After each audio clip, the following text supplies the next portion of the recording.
అంటే ఇంతకంటే దయనీయమైనటువంటి పరిస్థితి ఏదైనా ఉంటుందా అని చెప్పేసి కూడా ఈ సందర్భంగా ప్రజలు మేము చెప్పకముందే వాళ్ళే ఆలోచన చేసుకునేటువంటి పరిస్థితి.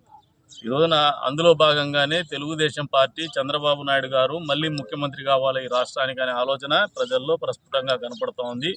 అందులో భాగంగానే ఈ రోజున తనకల్లు మండలం నుంచి కూడా మేము ఇక్కడ ప్రచార కార్యక్రమం నిర్వహిస్తామంటే దండువారిపల్లి కావచ్చు, ముండ్లవారిపల్లి కావచ్చు, మరాలపల్లి కావచ్చు, కొక్కంటి క్రాస్ కావచ్చు, దేవలం తాండా కావచ్చు, వీటన్నిటి నుంచి కూడా యువత పెద్ద ఎత్తున మహిళలు కావచ్చు, నిరుద్యోగ యువత కావచ్చు పెద్ద ఎత్తున ఈ రోజున పార్టీలో చేరేటువంటి కార్యక్రమం చేస్తూ ఉన్నారు. దీనికంత కారణం ఏమంటే ప్రభుత్వం మీద వ్యతిరేకత, జగన్మోహన్ రెడ్డి గారి పరిపాలన మీద వ్యతిరేకత.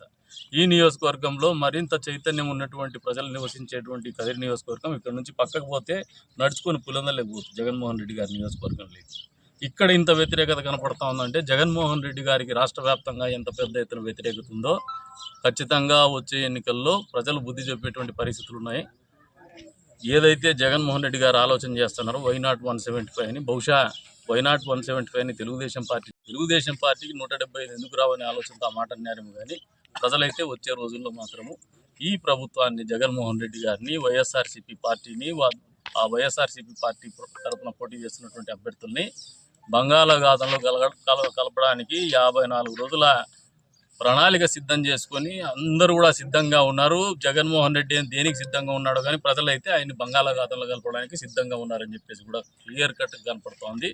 ఈ ప్రచార కార్యక్రమము మేము వేగం పెంచే కొద్దీ ప్రజల్లో ఉన్నటువంటి అశాంతి కావచ్చు, కోపం కావచ్చు, ఈ ప్రభుత్వం పట్ల పెద్ద ఎత్తున బయటకు వచ్చేటువంటి పరిస్థితులు కూడా వచ్చే రోజుల్లో ప్రజలు గమనిస్తారు, పాత్రికేయ మిత్రులు కూడా గమనిస్తారు. కాబట్టి ఈ ప్రచార కార్యక్రమం ఈ రోజు నుంచి ఊపందుకుంటుంది, మరింత ఉధృతం కూడా చేస్తాం. వచ్చే రోజుల్లో నిరుద్యోగ యువతను కూడా ఏదైతే బాధ ఉందో వాళ్ళకి ఆ బాధను అడ్రస్ చేస్తాం. ప్రజల్లో ఉన్నటువంటి బాధను మేము అర్థం చేసుకున్నాం.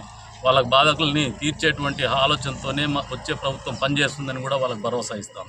ఏదైతే నీటి ఎద్దడి ఉందో దీన్ని ఈ ప్రభుత్వం స్పందించకపోతే ఖచ్చితంగా వాళ్ళు స్పందించే పోటీ చేస్తున్నటువంటి అభ్యర్థులుగా మేము ఖచ్చితంగా రోడ్డు ఎక్కేటువంటి పరిస్థితి కూడా ఉంటాయి. ఎన్నికలు కూడున్నా కూడా వెరవం ప్రజల సమస్యల మీద నిరంతరం పోరాడతామని చెప్పేసి కూడా ఈ సందర్భంగా ఈ ప్రభుత్వాన్ని కావచ్చు, అధికారులను కావచ్చు హెచ్చరిస్తున్నాం. ప్రత్యేకించి తలుపుల మండల పరిపాలనా అధికారులకు కూడా చెప్తున్నాం, వెంటనే స్పందించి మీరు రెడ్డివారిపల్లి ఏదైతే సబర్గుంతపల్లి గ్రామంలో ఉందో వెంటనే నీటి సమస్యను పరిష్కరించమని చెప్పేసి కూడా హెచ్చరిస్తాం.